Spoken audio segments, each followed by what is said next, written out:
Hello guys, what's up? So I'm back again for another tutorial video.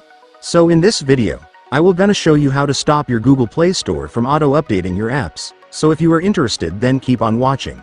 But before all that, if you are new to my channel, consider to like and subscribe for more videos like this, and also, you can comment down below if you have something that you want me to make a tutorial about. So without further ado, let's start the tutorial. So to stop your Google Play Store from auto-updating your apps, it's actually pretty easy. So for the first step, of course, you will need to open your Play Store. And once you're on Play Store, next, I want you to tap your profile on the top right corner. And then after that, go to Settings. And once you're on Settings, next, I want you to go to Network Preferences.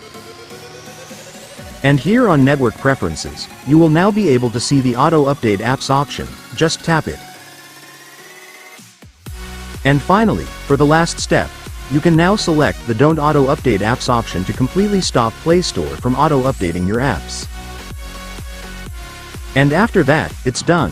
Congratulations, your Play Store won't auto-update your apps anymore. And so that's just how you do it, guys. Now that you've watched this video, you can now do it yourself. So that concludes our tutorial video for today. I hope it helped you. Thanks for watching. Goodbye.